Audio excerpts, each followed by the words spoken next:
당신 같은 여자가 감히 우리 집안 문턱을 넘볼 생각을 하는 게 말이 된다고 생각해요? 회장님, 저도 사람입니다.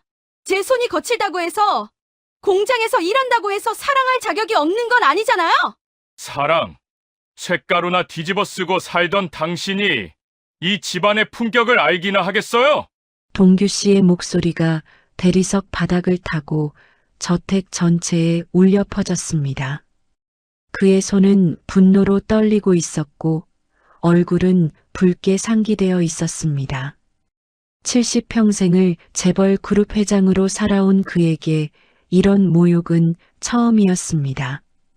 아들이 데려온 여자가 하필이면 공장에서 쇳물을 다루는 용접공이라니, 이건 그가 쌓아온 모든 것에 대한 도전이었습니다. 응접실 소파에 앉은 은정 씨는 담담한 표호로 동규 씨를 바라보고 있었습니다. 그녀의 손등에는 작은 화상 자국들이 선명했고 손가락 마디마다 굳은 살이 박혀 있었습니다. 이 흔적들은 그녀가 얼마나 오랜 시간 현장에서 몸을 쓰며 살아왔는지를 증명하고 있었습니다.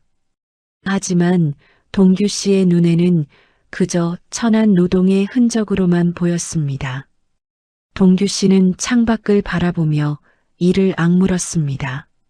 서울 한복판의 고급 주택가가 내려다 보이는 이 저택은 그가 30년 넘게 피땀 흘려 일구어낸 성과의 상징이었습니다. 그런데 지금 그 성과가 흔들리고 있었습니다. 주변 재벌가 사람들이 뭐라고 하겠습니까? 명문가 회장의 아들이 공장 여직원과 결혼한다는 소문이 퍼지면 그의 체면은 어떻게 되는 겁니까? 며칠이 지나도 아들의 고집은 꺾이지 않았습니다. 오히려 더 완강해졌습니다. 동규 씨는 밤마다 서재에 앉아 고민했습니다. 과연 자신의 판단이 옳은 것인지 아니면 단지 고집과 편견에 사로잡힌 것인지 확신이 서지 않았습니다. 그는 평생 숫자와 계약서로 사람을 판단해 왔습니다. 학벌과 집안, 재산과 인맥으로 사람의 가치를 매겨왔습니다. 그런데 아들은 그런 것들이 전혀 없는 여자를 사랑한다고 했습니다. 어느 날 새벽 동규 씨는 결심했습니다. 직접 확인하겠다고, 그 여자가 정말 자기 집안에 어울리지 않는 사람인지 두 눈으로 보겠다고 마음먹었습니다. 그는 비서에게 지시했습니다.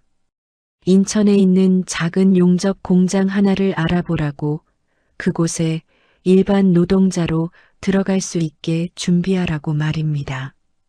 비서는 황당해했지만 감히 반대할 수 없었습니다. 일주일 후 동규 씨는 낡은 작업복을 입고 인천의 한 공장 앞에 섰습니다. 쇳가루 냄새와 기름 냄새가 코를 찔렀고 귓가를 찢는 듯한 기계음이 끊이지 않았습니다. 평생 에어컨 바람 아래에서 살아온 그에게 이 환경은 충격 그 자체였습니다.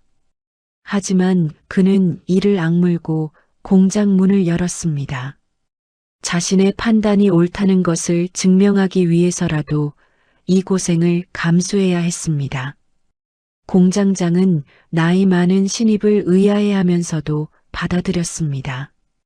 인력이 부족한 현실에서 일할 의지가 있는 사람을 마다할 이유가 없었기 때문입니다. 동규 씨는 가짜 이름으로 등록을 마쳤고 다음 날부터 출근하기로 했습니다. 집으로 돌아가는 차 안에서 그는 창밖을 바라보며 생각했습니다. 며칠만 버티면 된다고, 그러면 아들도 자신의 말을 들을 것이라고 확신했습니다. 첫 출근날 아침, 동규 씨는 작업복 지퍼를 올리며 거울을 바라봤습니다. 평생 맞춤 정장만 입어온 그에게 이 옷은 낯설고 불편했습니다. 하지만 이 정도 불편함쯤은 참을 수 있다고 생각했습니다. 며칠만 견디면 되니까요. 그는 기사에게 공장 근처까지만 데려다 달라고 했고 마지막 몇백 미터는 걸어서 이동했습니다. 공장 문을 열자 이미 여러 명의 노동자들이 작업 준비를 하고 있었습니다. 그들은 동규 씨를 힐끗 쳐다보곤 다시 자기 일에 집중했습니다. 세 사람이 오는 건 이 바닥에서 흔한 일이었으니까요.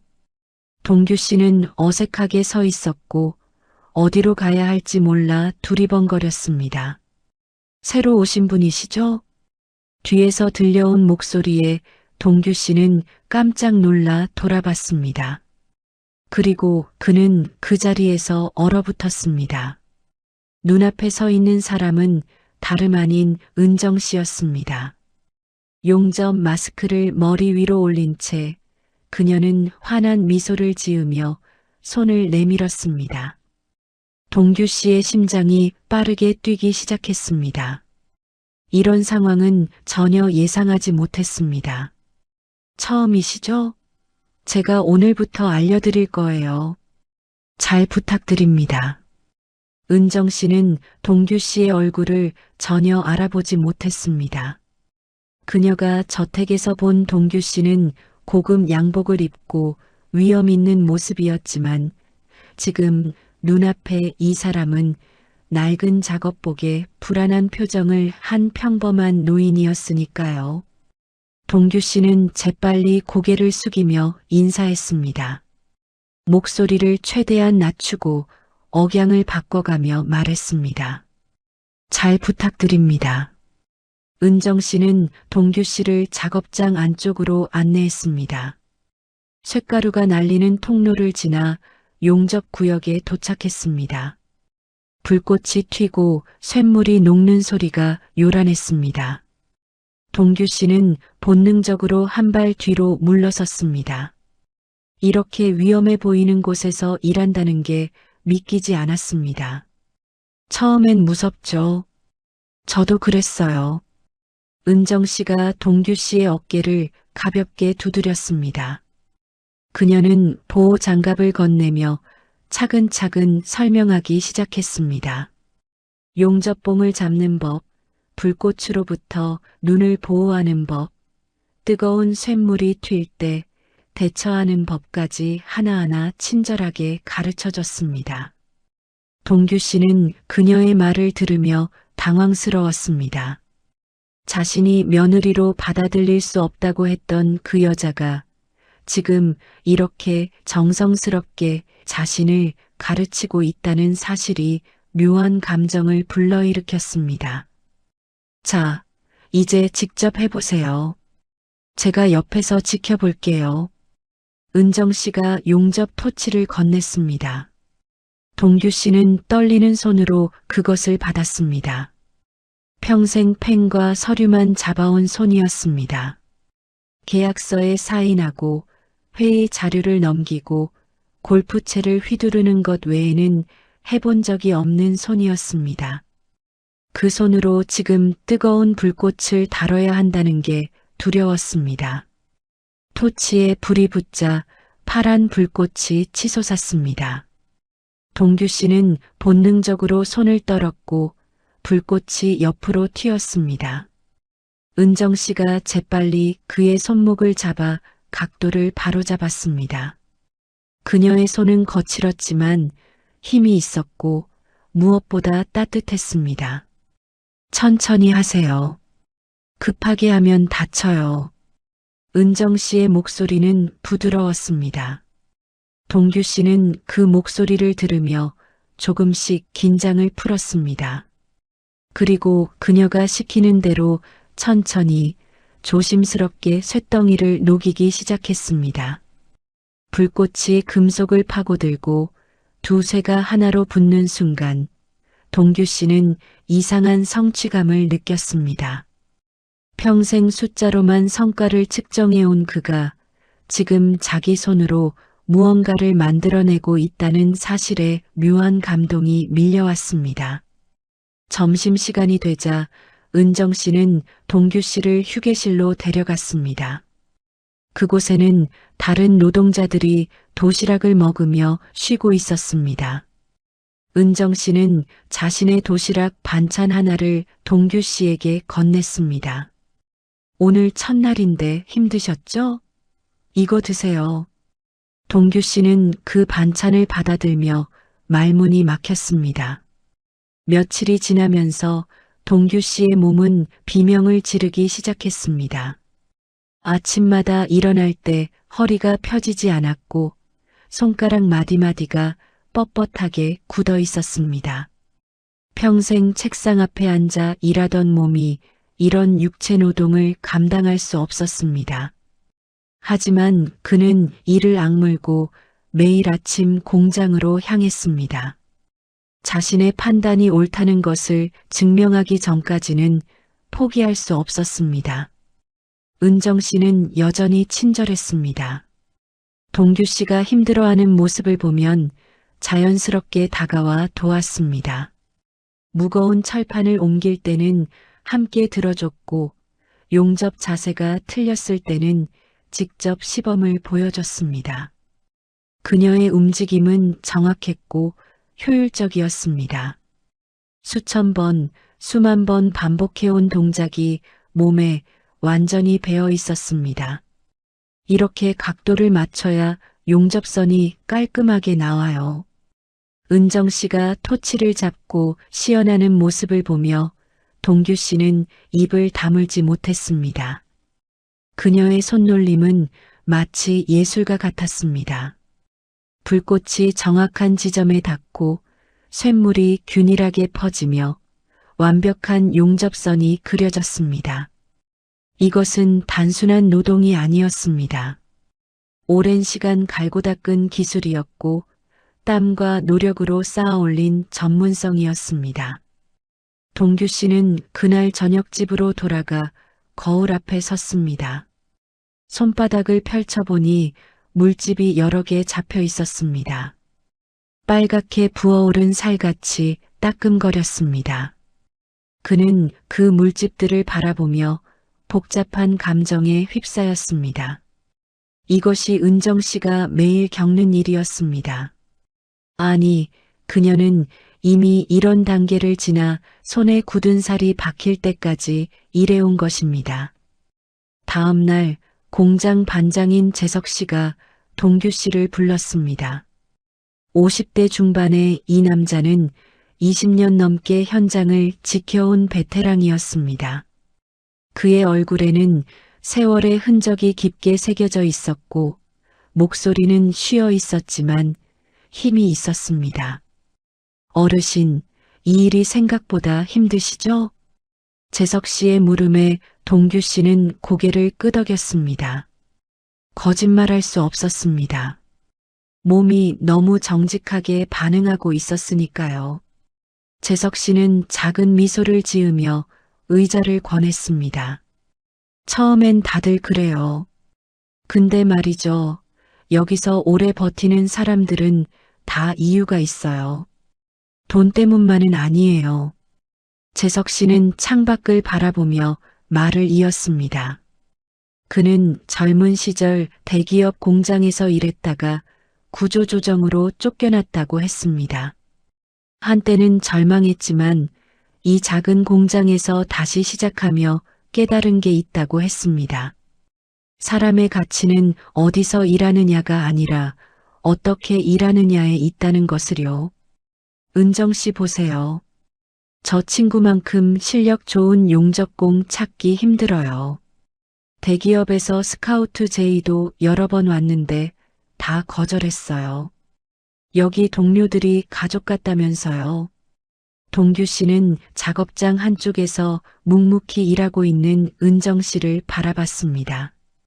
그녀는 지금 후배 노동자에게 뭔가를 가르치고 있었습니다. 처음 자신에게 했던 것처럼 친절하고 정성스럽게 설명하고 있었습니다. 그 모습에서 동규 씨는 자신이 놓치고 있던 무언가를 발견했습니다. 오후 작업 시간, 동규 씨는 큰 철판을 옮기다가 그만 중심을 잃었습니다. 철판이 기울어지며 그의 발등을 향해 떨어지려는 순간 은정 씨가 달려와 철판을 받쳐냈습니다. 그녀의 빠른 판단과 순발력이 아니었다면 동규 씨는 크게 다쳤을 것입니다. 괜찮으세요? 조심하셔야죠. 은정 씨의 얼굴에 걱정이 가득했습니다. 그녀는 동규 씨를 안전한 곳으로 데려가 앉히고는 물을 건넸습니다. 동규 씨는 그 물을 받아 마시며 가슴이 먹먹해졌습니다. 자신이 집안에 어울리지 않는다고 거부했던 이 여자가 지금 자신의 안전을 걱정하며 돌보고 있었습니다. 퇴근 시간이 되자 은정 씨는 동규 씨에게 다가와 말했습니다. 오늘 수고 많으셨어요. 내일은 더 쉬운 작업 알려드릴게요. 그녀의 미소는 진심이었습니다. 그 미소 뒤에 어떤 계산이나 속셈도 없었습니다. 그저 동료를 걱정하는 순수한 마음만이 있었습니다. 동규 씨는 대답 대신 고개를 숙여 인사했습니다. 목이 메어 말이 나오지 않았습니다. 그날 밤 동규 씨는 잠을 이룰 수 없었습니다. 일주일째 되는 날 동규 씨의 손은 이미 성한 곳이 없었습니다. 물집은 터져서 진물이 났고 그 위에 또다시 새로운 물집이 생겼습니다. 장갑을 끼는 것조차 고통스러웠지만 그는 참았습니다. 아직 확인해야 할 것들이 남아 있었으니까요. 하지만 그가 무엇을 확인하려 했는지 그 목적조차 이제는 흐릿해지고 있었습니다. 그날 아침 공장에 긴급 주문이 들어왔습니다. 대형 건설 현장에서 쓸 철골 구조물을 이틀 안에 완성해야 했습니다. 재석 씨는 전 직원을 소집했고 은정 씨가 주 용접공으로 배치되었습니다. 동규 씨도 보조 인력으로 투입되었습니다. 작업은 새벽부터 시작되었습니다. 은정 씨는 마스크를 내리고 용접을 시작했습니다. 파란 불꽃이 끊임없이 쇳물을 녹였고 그녀의 손은 한치의 흔들림도 없이 정확하게 움직였습니다. 동규 씨는 그녀에게 필요한 공구를 건네고 철판을 받쳐주고 완성된 부품을 옮기는 일을 했습니다. 시간이 흐르며 공장 안의 온도가 올라갔습니다. 용접 불꽃의 열기와 여름 날씨가 겹쳐 작업장은 찜통 같았습니다. 땀이 등줄기를 타고 흘러내렸고 작업복은 금방 젖어버렸습니다. 동규 씨는 어지러움을 느꼈지만 쓰러질 수 없었습니다. 은정 씨를 비롯한 다른 동료들도 똑같이 힘든 상황에서 묵묵히 일하고 있었으니까요. 점심시간에 은정 씨는 자신의 도시락도 제대로 먹지 않고 작업 도면을 확인했습니다. 치수가 조금이라도 어긋나면 전체를 다시 해야 했기 때문입니다. 그녀는 줄자로 용접선을 하나하나 재며 꼼꼼히 점검했습니다. 동규 씨는 그 모습을 보며 감탄했습니다. 이것이 진짜 프로페셔널이라는 것을 깨달았습니다. 어르신, 이거 좀 잡아주실 수 있어요? 은정 씨가 무거운 철판을 들며 동규 씨를 불렀습니다. 동규 씨는 재빨리 달려가 철판의 반대편을 잡았습니다. 두 사람은 호흡을 맞춰 철판을 용접대 위에 올렸습니다. 그 순간 동규 씨의 손에서 장갑이 벗겨지며 뜨거운 철판에 손바닥이 닿았습니다. 흑! 동규 씨가 신음을 삼켰지만 은정 씨는 놓치지 않았습니다. 그녀는 즉시 철판을 내려놓고 동규 씨의 손을 잡았습니다. 손바닥이 빨갛게 부어오르고 있었습니다. 왜 참으세요? 빨리 물로 씻어야죠. 은정 씨는 동규 씨를 수도꼭지 앞으로 데려가 찬물을 틀었습니다. 차가운 물이 화상 부위를 식혔지만 통증은 쉽게 가라앉지 않았습니다. 은정 씨는 구급함에서 화상 연고를 꺼내 조심스럽게 발라줬습니다. 이러시면 안 돼요. 다치면 바로 말씀하셔야죠. 그녀의 목소리에는 진심 어린 걱정이 담겨 있었습니다. 동규 씨는 그 순간 깨달았습니다. 이 여자는 자신이 누구인지 전혀 모르면서도 그저 한 명의 동료로서 자신을 챙기고 있다는 것을요. 신분도 재산도 학벌도 모른 채 오직 사람 대 사람으로 대하고 있다는 것을요. 오후 작업이 재개되었고 동규 씨는 붕대를 감은 손으로 다시 일을 시작했습니다. 하지만 집중력이 떨어졌고 실수가 잦아졌습니다. 공구를 떨어뜨리고 치수를 잘못 재고 부품을 헷갈렸습니다. 재석 씨가 다가와 말했습니다. 어르신, 오늘은 쉬시는 게 어때요? 다친 손으로 무리하시면 안 됩니다. 하지만 동규 씨는 고개를 저었습니다. 여기서 멈출 수 없었습니다. 아직 끝까지 지켜봐야 했습니다. 재석 씨는 한숨을 쉬며 물러섰고 은정 씨가 동규 씨 옆에 와서 말했습니다. 그럼 제 옆에서 지켜만 보세요. 배우는 것도 일입니다. 은정 씨는 다시 용접을 시작했습니다. 동규 씨는 그녀의 옆에 서서 그 모습을 지켜봤습니다. 마스크 너머로 보이는 그녀의 눈은 집중으로 빛나고 있었습니다. 땀이 이마를 타고 흘렀지만 그녀는 손을 멈추지 않았습니다. 정확하고 꾸준하고 묵묵하게 자신의 일을 해냈습니다. 해질 무렵 작업이 거의 마무리되었습니다. 은정 씨가 마지막 용접선을 완성하고 마스크를 올렸을 때 그녀의 얼굴은 피로로 창백했습니다. 하지만 그녀는 미소를 지으며 완성된 구조물을 쓰다듬었습니다. 됐다. 이제 검수만 받으면 돼요. 재석 씨가 다가와 구조물을 꼼꼼히 확인했습니다. 용접선의 품질을 검사하고 치수를 재고 강도를 테스트했습니다. 그리고 고개를 끄덕이며 엄지손가락을 세웠습니다. 역시 은정 씨야. 완벽해. 은정 씨는 수줍게 웃으며 주변 동료들에게 인사했습니다. 이 일은 혼자 한 게 아니라 모두 함께 이뤄낸 것이라고 말했습니다. 동규 씨는 그 모습을 보며 가슴이 뜨거워졌습니다. 이틀간의 강행군 끝에 주문은 무사히 완료되었습니다. 공장 직원들은 지친 몸을 이끌고 퇴근 준비를 했습니다. 동규 씨도 작업복을 벗으며 탈의실로 향했습니다. 거울에 비친 자신의 모습은 낯설었습니다. 얼굴은 그을렸고 머리카락은 땀과 먼지로 뒤엉켜 있었으며 눈가에는 깊은 피로가 서려 있었습니다. 손을 씻으려고 수도꼭지를 틀었을 때 물이 상처에 닿자 찌릿한 통증이 올라왔습니다. 붕대를 풀어보니 화상 부위가 더 붓고 빨개져 있었습니다. 물집 위에 또 물집이 생겼고 터진 자리는 따끔거렸습니다. 동규 씨는 그 손을 바라보며 멍하니 서 있었습니다. 평생 이 손으로 무엇을 했던가요? 서류에 사인하고 악수하고 골프채를 휘둘렀습니다. 깨끗하고 부드러운 손이 자랑이었습니다. 정기적으로 손톱 관리를 받았고 핸드크림을 빠짐없이 발랐습니다.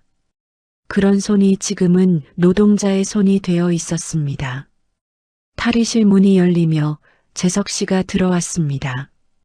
그는 동규 씨의 손을 보고는 작게 혀를 찼습니다. 그 손으로 내일도 일하시려고요? 병원 가보셔야겠습니다. 괜찮습니다. 이 정도가 아닙니다. 어르신. 저도 30년 넘게 현장 일했지만 처음 시작할 때 무리하다가 손 망가뜨린 사람 많이 봤어요. 재석 씨의 목소리는 단호했습니다. 그는 자신의 사물함에서 소독약과 깨끗한 붕대를 꺼내 동규 씨에게 건넸습니다. 이거 쓰세요. 그리고 내일은 좀 쉬었다가 오세요. 몸이 회복되어야 오래 일할 수 있습니다. 동규 씨는 재석 씨가 건넨 물건들을 받으며 고개를 숙였습니다. 이 사람도 은정 씨도 여기 있는 모든 사람들이 자신을 진심으로 걱정하고 있었습니다. 자신이 누군지도 모르면서 그저 같은 현장에서 일하는 동료라는 이유만으로 챙겨주고 있었습니다. 퇴근길 동규 씨는 공장 밖에서 은정 씨를 우연히 마주쳤습니다. 그녀는 낡은 가방을 메고 버스 정류장으로 걸어가고 있었습니다. 동규 씨는 본능적으로 그녀의 뒤를 따라갔습니다. 멀찌감치 떨어져서 그녀의 모습을 지켜봤습니다. 은정 씨는 버스를 기다리며 스마트폰을 꺼냈습니다. 화면을 보며 미소를 짓는 그녀의 표정이 보였습니다. 아마도 자신의 아들과 메시지를 주고받고 있는 것 같았습니다. 동규 씨는 가슴이 철렁 내려앉았습니다. 저 여자가 자신의 며느리가 될 수도 있었던 사람이라는 사실이 새삼 실감났습니다. 버스가 도착하고 은정 씨가 올라탔습니다. 동규 씨는 그 버스가 멀어지는 것을 지켜보다가 자신의 차가 대기하고 있는 곳으로 걸어갔습니다. 기사가 문을 열어주었고 그는 뒷좌석에 몸을 실었습니다. 에어컨 바람이 시원했지만 마음은 복잡했습니다. 집에 도착하자 비서가 기다리고 있었습니다. 그는 동규 씨의 모습을 보고 깜짝 놀랐습니다. 회장님, 괜찮으십니까? 손이 됐네. 보고할 것 있나? 동규 씨는 짧게 말을 끊었습니다. 비서는 서류 뭉치를 건넸고 그 안에는 은정 씨에 대한 신상 정보가 담겨 있었습니다. 학력, 경력, 가족관계, 재산 상황까지 모든 것이 조사되어 있었습니다. 동규 씨는 그 서류를 펼쳐 읽기 시작했습니다. 은정 씨는 공업고등학교를 졸업했습니다. 대학에 갈 형편이 안 되어 바로 취업했고 작은 공장에서 용접 기술을 배웠습니다. 10년 넘게 한 우물만 파며 실력을 쌓았고 지금은 업계에서 인정받는 숙련공이 되었습니다. 빚은 없었고 부모님을 모시며 성실하게 살아왔습니다. 서류 마지막 페이지에는 그녀의 수상 경력이 적혀 있었습니다. 지역 기능 경기 대회 용접 부문 금메달, 전국대회 은메달, 우수 기능인 표창까지. 동규 씨는 그 내용을 읽으며 손이 떨렸습니다. 자신이 무시했던 이 여자는 자기 분야에서 최고가 되기 위해 피나는 노력을 해온 사람이었습니다. 동규 씨는 서류를 내려놓고 소파에 기대앉았습니다. 머릿속이 복잡했습니다. 일주일 동안 공장에서 본 것들이 주마등처럼 스쳐 지나갔습니다. 은정 씨가 자신에게 보여준 친절, 동료들이 나눈 진심 어린 대화, 땀 흘리며 함께 일궈낸 성취감, 그 모든 것들이 마음속에서 소용돌이쳤습니다. 샤워를 하고 침대에 누웠지만 잠이 오지 않았습니다. 천장을 바라보며 동규 씨는 생각했습니다. 과연 자신이 옳았던 것일까요? 체면과 신분으로 사람을 판단한 것이 정당했을까요? 은정 씨는 정말 자기 집안에 어울리지 않는 사람일까요? 새벽녘 동규 씨는 결심했습니다. 내일 공장에 가서 마지막으로 한 가지만 더 확인하기로 했습니다. 그리고 그 후에 모든 것을 정리하겠다고 다짐했습니다. 다음 날 아침 동규 씨는 평소보다 일찍 공장에 도착했습니다. 아직 해가 완전히 떠오르지 않은 시간이었고 공장 안은 고요했습니다. 하지만 용접 구역에서는 이미 불빛이 새어나오고 있었습니다. 동규 씨는 조심스럽게 그쪽으로 다가갔습니다. 은정 씨가 혼자 작업대 앞에 서 있었습니다. 그녀는 어제 완성한 구조물을 다시 한번 꼼꼼히 점검하고 있었습니다. 용접선을 손으로 쓰다듬으며 확인하고 줄자로 치수를 재고 작은 망치로 두드려 강도를 테스트했습니다. 이미 검수가 끝난 작업이었지만 그녀는 자신의 손을 거쳐간 물건에 완벽을 기하고 싶었던 것입니다. 동규 씨는 문 뒤에 서서 그 모습을 지켜봤습니다. 은정 씨의 얼굴에는 진지함이 가득했습니다. 아무도 보지 않는 이 새벽 시간에도 그녀는 자신의 일에 최선을 다하고 있었습니다. 이것은 누군가에게 보여주기 위한 모습이 아니었습니다. 그저 장인으로서의 자부심이었고 자기 일에 대한 책임감이었습니다. 일찍 오셨네요. 은정 씨가 동규 씨를 발견하고는 밝게 웃으며 인사했습니다. 동규 씨는 당황하며 고개를 숙였습니다. 손은 좀 괜찮으세요? 어제 많이 아파 보이셨는데. 네, 괜찮습니다. 다행이에요. 오늘은 무리하지 마세요. 제가 쉬운 작업 알려드릴게요. 은정 씨는 도구함을 정리하며 말했습니다. 그녀의 목소리는 여전히 따뜻했습니다. 동규 씨는 그녀에게 다가가 조심스럽게 물었습니다. 저 물어봐도 될까요? 왜 이 일을 하시나요? 은정 씨는 손을 멈추고 동규 씨를 바라봤습니다. 예상치 못한 질문이었지만 그녀는 잠시 생각한 후 대답했습니다. 글쎄요. 처음엔 그냥 먹고 살려고 시작했어요. 다른 선택지가 없었거든요. 근데 하다 보니까 재미있더라고요. 재미있다고요? 네. 아무것도 아닌 쇳덩이 2개가 제 손을 거쳐서 하나가 되잖아요. 그게 모여서 건물이 되고 다리가 되고 사람들이 쓰는 물건이 되고 제가 만든 게 세상 어딘가에서 쓸모있게 쓰인다는 게 뿌듯해요. 은정 씨의 눈빛은 진심이었습니다. 그녀는 자신의 일에 자부심을 가지고 있었습니다. 돈이나 명예 때문이 아니라 순수하게 자기가 하는 일의 가치를 믿고 있었습니다. 그리고요, 여기 사람들이 좋아요. 다들 진짜 열심히 살거든요. 재석 반장님도 다른 동료들도 모두 자기 자리에서 최선을 다하는 사람들이에요. 그런 사람들이랑 같이 일하는 게 좋아요. 동규 씨는 할 말을 잃었습니다. 은정 씨가 말하는 가치들은 자신이 평생 추구해온 것들과는 달랐습니다. 그는 숫자와 성과로 사람을 평가했고 직급과 연봉으로 가치를 매겼습니다. 하지만 은정 씨는 다른 기준으로 세상을 보고 있었습니다. 출근 시간이 되자 다른 직원들이 하나둘 들어오기 시작했습니다.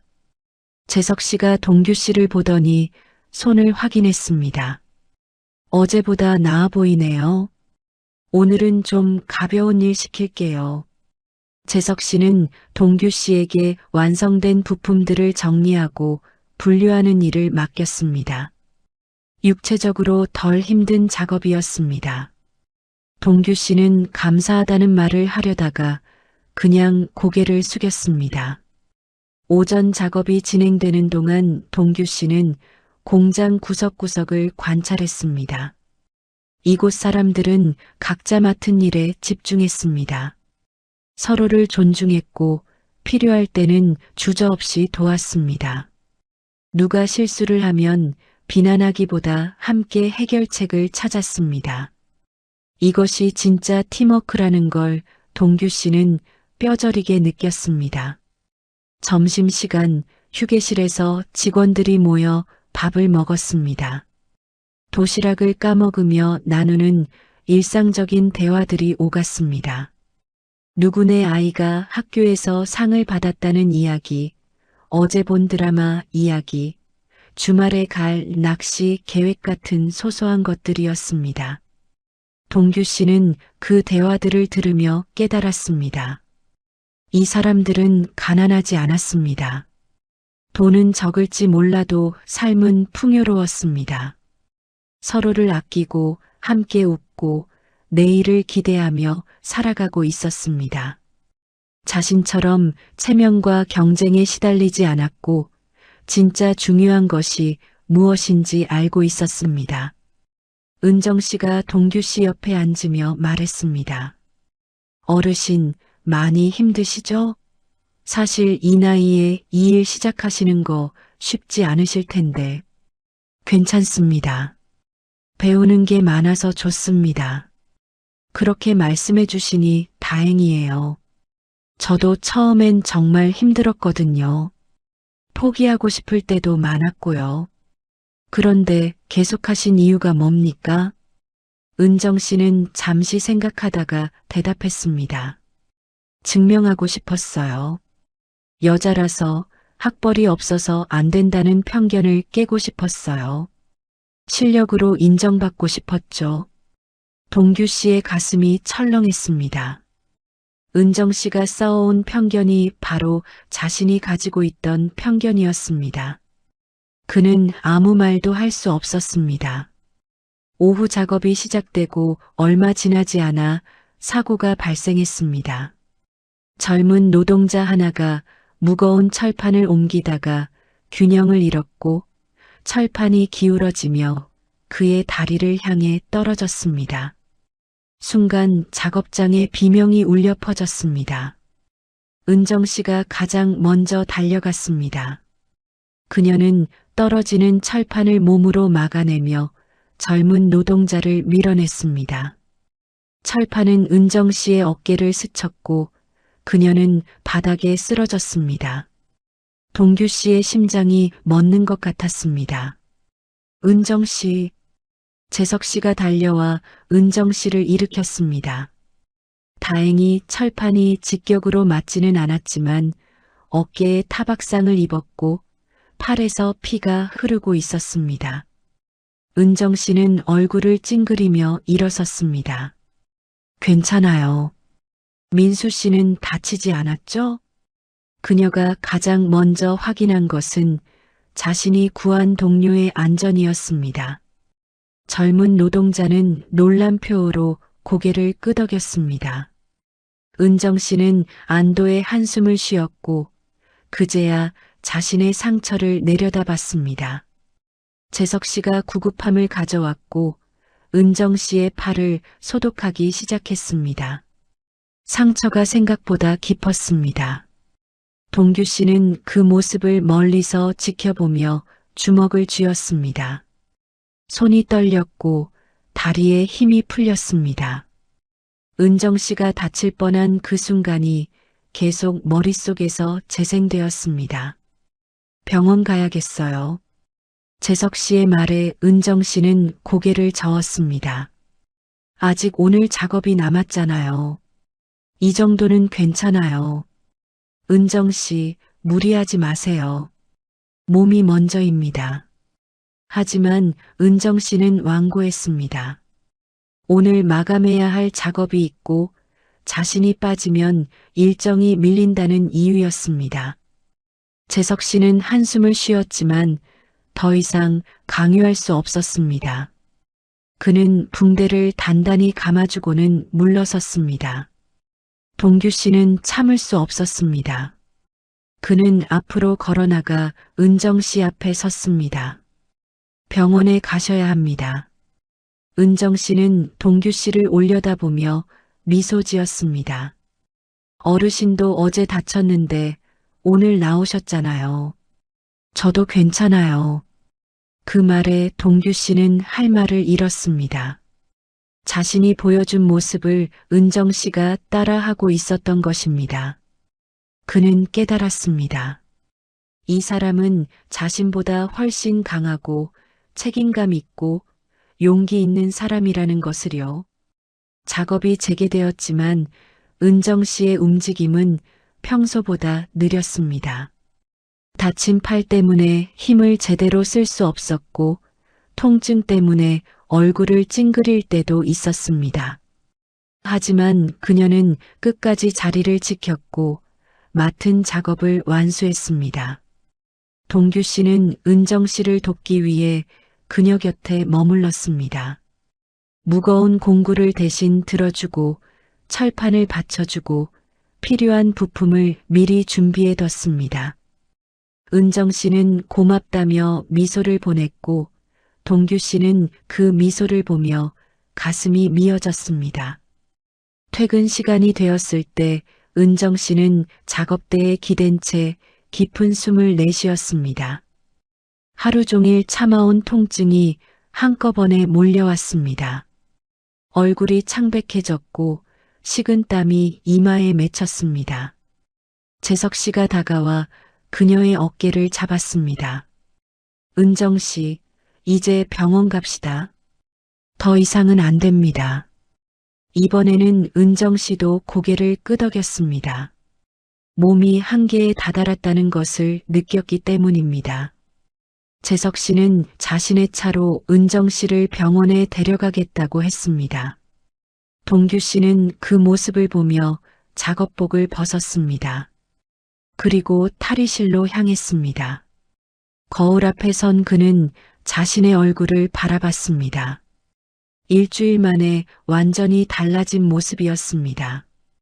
그을린 피부, 지친 눈빛, 굳은 표. 하지만 가장 크게 변한 건 외모가 아니라 마음이었습니다. 동규 씨는 사물함 문을 열었습니다. 그 안에는 자신의 진짜 신분증과 명함이 들어 있었습니다.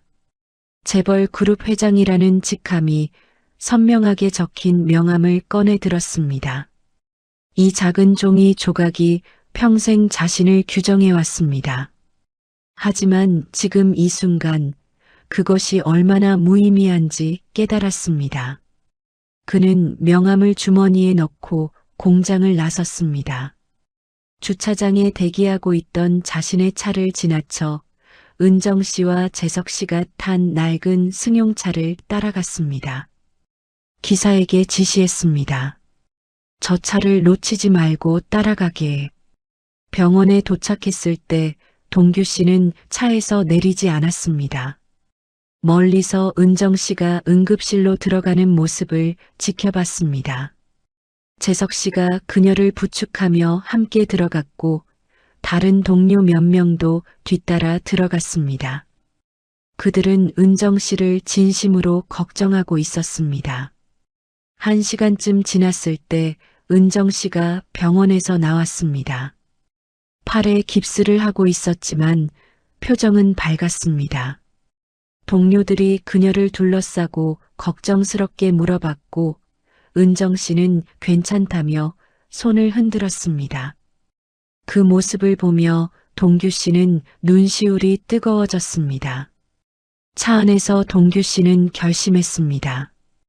더 이상 이 거짓을 지속할 수 없다고, 진실을 밝혀야 한다고 마음먹었습니다. 내일 공장에 가서 모든 것을 털어놓기로 했습니다. 다음 날 아침 동규 씨는 어느 때보다 일찍 일어났습니다.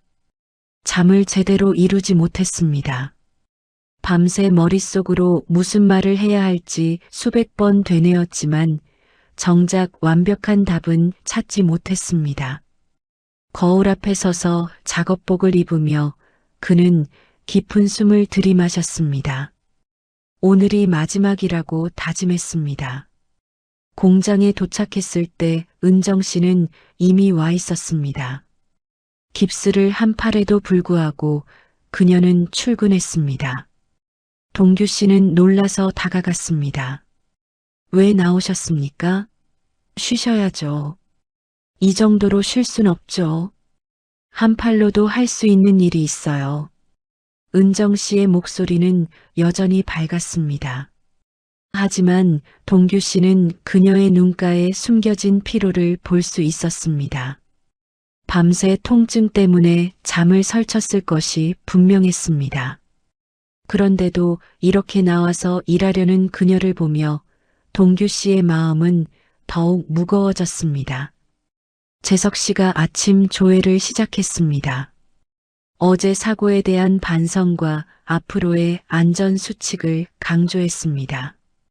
그리고 은정 씨의 용기 있는 행동을 칭찬하며 모두가 박수를 보냈습니다. 은정 씨는 쑥스러워하며 손을 저었습니다. 조회가 끝나고 작업이 시작되기 전 동규 씨는 재석 씨에게 다가갔습니다. 반장님, 잠깐 말씀드릴 게 있습니다. 무슨 일이십니까? 모두를 불러주실 수 있습니까? 중요한 이야기가 있습니다. 재석 씨는 의아한 표정을 지었지만 고개를 끄덕였습니다. 그는 호루라기를 불어 직원들을 모았습니다. 10대 명의 노동자들이 작업대 주변에 모여들었습니다. 은정 씨도 그 안에 있었습니다. 동규 씨는 모두의 시선이 자신에게 집중되는 것을 느꼈습니다. 심장이 빠르게 뛰었고 입안이 바짝 말랐습니다. 하지만 이제 돌이킬 수 없었습니다. 그는 천천히 입을 열었습니다. 여러분께 사과드려야 할 말씀이 있습니다. 사람들은 서로를 쳐다보며 수군거렸습니다. 동규 씨는 주머니에서 명함을 꺼냈습니다. 그리고 그것을 모두에게 보여주었습니다. 제 진짜 이름은 이동규입니다. 그리고 저는 대한그룹 회장입니다. 순간 작업장이 조용해졌습니다. 아무도 말하지 않았습니다. 믿을 수 없다는 표정들 뿐이었습니다. 재석 씨가 앞으로 나와 명함을 받아들었습니다. 그의 손이 떨렸습니다. 이게 무슨 말씀이십니까? 동규 씨는 깊은 숨을 내쉬었습니다. 그리고 모든 것을 털어놓기 시작했습니다. 아들이 은정 씨를 데려왔을 때 자신이 어떻게 반대했는지, 그녀가 자기 집안에 어울리지 않는다고 생각했는지, 그래서 직접 확인하려고 신분을 숨기고 이곳에 왔다는 것까지 전부 말했습니다. 은정 씨의 얼굴이 창백해졌습니다. 그녀는 뒤로 한 발짝 물러섰고 눈빛이 흔들렸습니다. 동규 씨는 그 모습을 보며 가슴이 찢어지는 것 같았지만 계속 말을 이어갔습니다. 저는 틀렸습니다. 완전히 처음부터 끝까지 틀렸습니다. 동규 씨의 목소리가 떨렸습니다. 그는 자신의 손을 펼쳐 보였습니다. 물집이 잡히고 터지고 굳은 살이 생기기 시작한 손이었습니다. 이 손으로 일주일 동안 일하면서 깨달았습니다. 제가 얼마나 오만했는지, 얼마나 편견에 사로잡혀 있었는지를요. 신분이나 학벌로 사람을 판단했던 제 자신이 부끄럽습니다. 동규 씨는 은정 씨를 바라봤습니다. 그녀는 고개를 숙이고 있었고 어깨가 미세하게 떨리고 있었습니다. 은정 씨, 당신은 제가 평생 만나본 사람 중에 가장 훌륭한 사람입니다. 당신의 기술, 당신의 성실함, 당신의 따뜻한 마음, 그 모든 것이 저를 부끄럽게 만들었습니다. 동규 씨의 눈에서 눈물이 흘러내렸습니다. 70평생 남 앞에서 눈물을 보인 적이 없던 그였지만 지금은 멈출 수가 없었습니다. 제가 당신을 무시했던 것, 당신을 우리 집안에 어울리지 않는다고 생각했던 것, 모두 용서받을 수 없는 잘못이었습니다. 진심으로 사과드립니다. 동규 씨는 그 자리에서 깊이 허리를 숙였습니다. 재벌 그룹 회장이라는 자존심도 체면도 모두 내려놓았습니다. 그는 한 사람의 아버지로서, 한 사람의 인간으로서 진심을 담아 사과했습니다. 작업장은 여전히 조용했습니다. 누구도 쉽게 말을 꺼내지 못했습니다. 재석 씨가 먼저 입을 열었습니다. 회장님, 아니, 동규 씨. 솔직히 믿기지 않습니다. 하지만 이 일주일 동안 우리와 함께 땀 흘리신 건 사실이고 지금 이렇게 진심으로 사과하시는 것도 보입니다. 재석 씨는 잠시 망설이다가 말을 이었습니다. 사람은 누구나 실수를 합니다. 중요한 건 그걸 인정하고 바로잡으려 하는 거죠. 저는 당신의 용기를 인정합니다. 재석 씨가 손을 내밀었습니다. 동규 씨는 떨리는 손으로 그 악수를 받았습니다. 두 사람의 손이 맞닿았고 그 순간 동규 씨는 진짜 연대가 무엇인지 느꼈습니다. 다른 동료들도 하나둘 고개를 끄덕이기 시작했습니다. 하지만 은정 씨는 여전히 고개를 숙인 채 움직이지 않았습니다. 은정 씨가 천천히 고개를 들었습니다. 그녀의 눈은 붉게 충혈되어 있었고 볼에는 눈물 자국이 선명했습니다. 그녀는 동규 씨를 똑바로 바라보며 입을 열었습니다.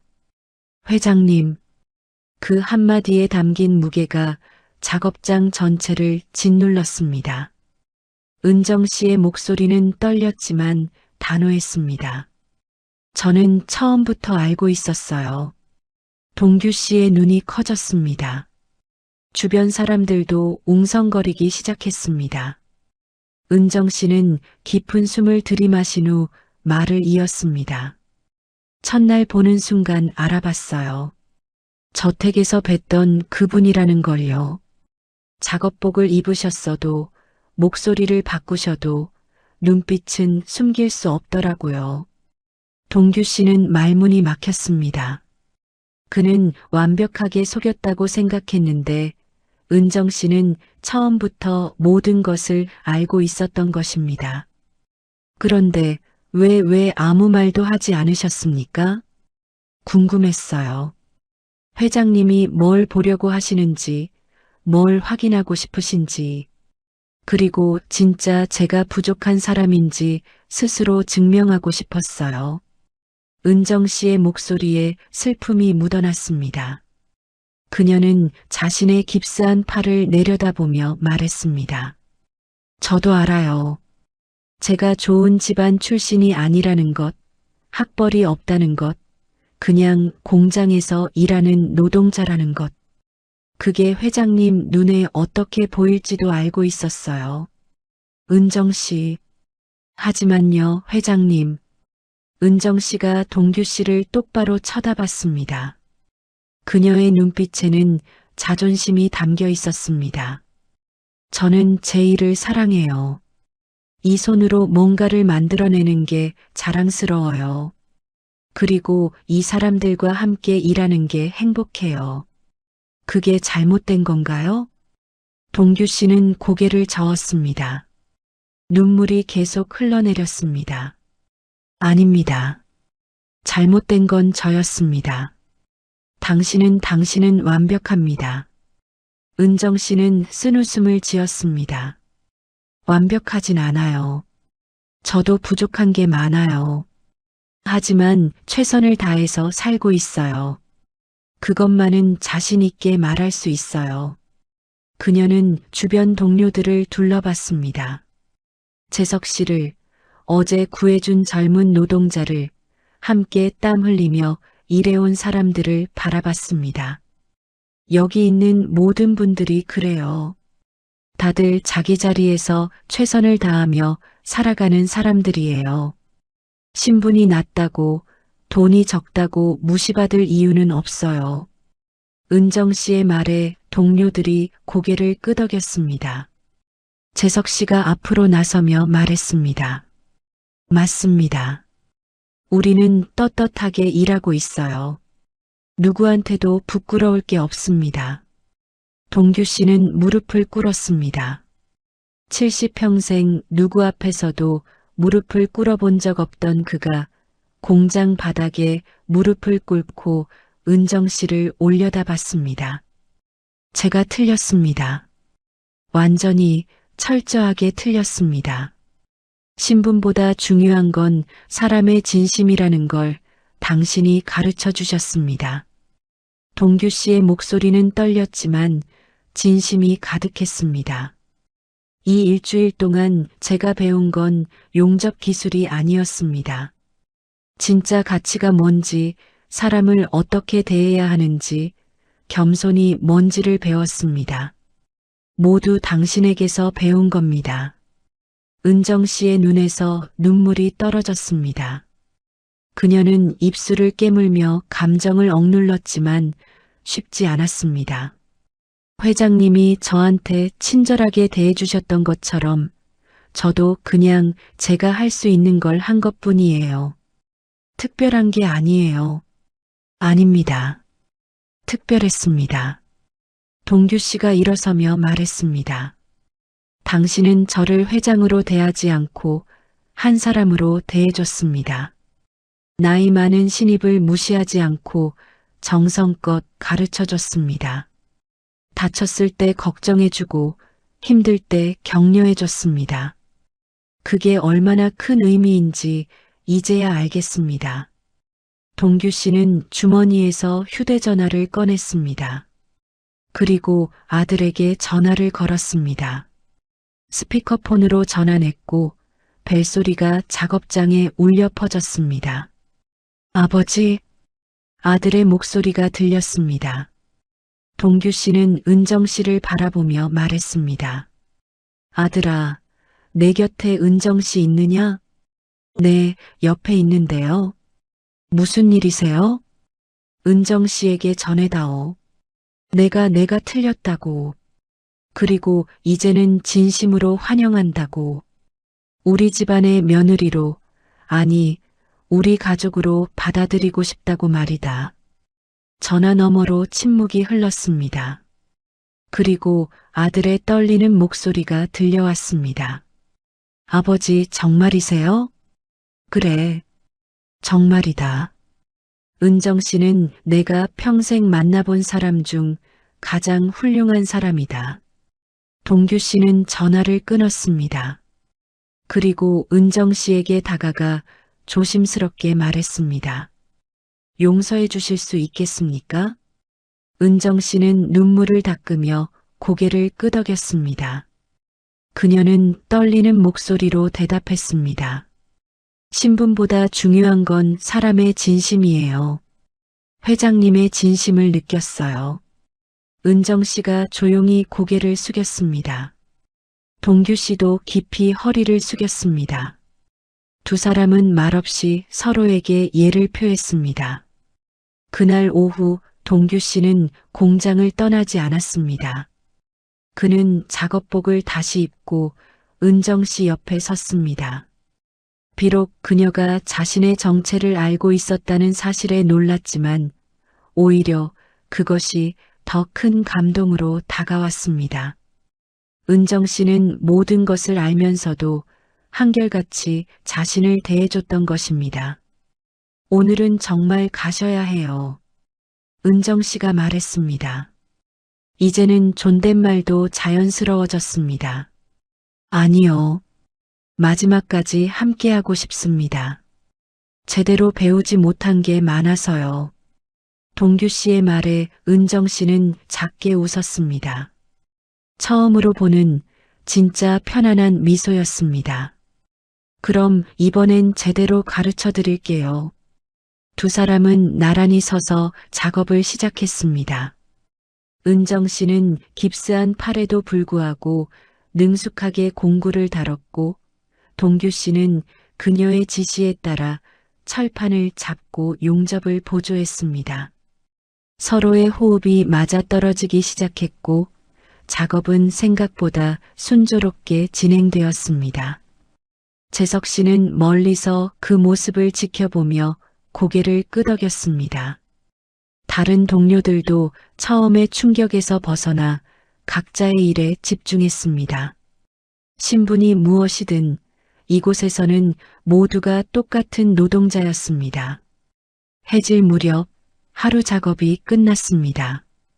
동규 씨는 은정 씨와 함께 공구를 정리했습니다. 땀 흘리며 함께 일한 이 시간이 그에게는 평생 잊지 못할 소중한 기억이 될 것 같았습니다. 은정 씨, 네, 회장님. 그냥 동규 씨라고 불러주시면 안 될까요? 여기서만큼은요. 은정 씨는 잠시 망설이다가 고개를 끄덕였습니다. 그럼 동규 씨, 그 호칭이 주는 평등함에 동규 씨는 가슴이 따뜻해졌습니다. 은정 씨, 한 가지만 물어봐도 될까요? 네, 말씀하세요. 제 아들을 정말 사랑하십니까? 은정 씨의 얼굴이 붉어졌습니다. 그녀는 수줍게 고개를 끄덕였습니다. 네, 진심으로 사랑해요. 처음엔 신분 차이 때문에 망설였어요. 하지만 그분이 저를 있는 그대로 받아들여 주셨어요. 용적공인 저를, 학벌 없는 저를 그냥 은정이로 봐주셨어요. 동규 씨는 아들이 자랑스러웠습니다. 아버지보다 훨씬 현명한 사람으로 자라준 아들이 고마웠습니다. 제가 아들을 잘못 키운 줄 알았는데 오히려 제대로 키운 것 같습니다. 신분보다 사람을 보는 눈을 가르쳐 준 건 아마 돌아가신 아내였을 겁니다. 동규 씨의 목소리가 잠시 떨렸습니다. 10년 전 세상을 떠난 아내는 늘 그에게 말했습니다. 사람을 대할 때 직함이 아니라 마음을 보라고.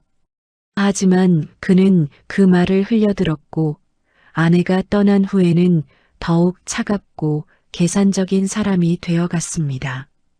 아내가 살아계셨다면 당신을 정말 좋아했을 겁니다. 은정 씨는 조용히 고개를 숙였습니다. 두 사람은 잠시 침묵 속에서 각자의 생각에 잠겼습니다. 저녁이 되어 동료들이 하나둘 퇴근했습니다. 재석 씨가 동규 씨에게 다가와 악수를 청했습니다. 동규 씨, 아니 회장님, 오늘 보여주신 용기에 감사드립니다. 아닙니다. 제가 감사드려야죠. 이곳에서 진짜 중요한 걸 배웠습니다. 앞으로도 가끔 들르시죠? 우리 작업장은 언제나 열려 있습니다. 재석 씨의 제안에 동규 씨는 진심으로 고개를 끄덕였습니다. 꼭 그렇게 하겠습니다. 그리고 이 공장이 어려움에 처하면 언제든 말씀해 주십시오. 제가 도울 수 있는 일이라면 돕겠습니다. 회장님의 마음만으로도 충분합니다. 두 사람은 단단히 악수를 나눴습니다. 동규 씨가 공장 문을 나설 때 은정 씨가 따라 나왔습니다. 그녀는 동규 씨의 차를 보고 작게 놀랐지만 이내 평온한 표정을 되찾았습니다. 동규 씨, 아니 회장님, 편하게 부르세요. 회장님께서 보여주신 변화가 진심이라고 믿어요. 하지만 세상 사람들의 시선은 쉽게 변하지 않을 거예요. 알고 있습니다. 하지만 이제 저는 세상의 시선보다 제 양심을 따르렵니다. 은정 씨는 미소를 지었습니다. 그 말씀 믿겠습니다. 그리고 좋은 장인어른이 되어주세요. 동규 씨의 눈에 다시 눈물이 고였습니다. 그는 고개를 끄덕이며 대답했습니다. 최선을 다하겠습니다. 당신처럼 진심으로 사람을 대하는 법을 배우겠습니다. 차에 오른 동규 씨는 창밖으로 공장을 바라봤습니다. 쇳가루 냄새, 기름 냄새, 기계음으로 가득한 이곳이 이제는 따뜻하게 느껴졌습니다. 이곳에서 그는 잃어버렸던 인간성을 되찾았고 진짜 가치가 무엇인지 깨달았습니다. 몇 주 후 동규 씨의 저택에서는 조촐한 가족 모임이 열렸습니다.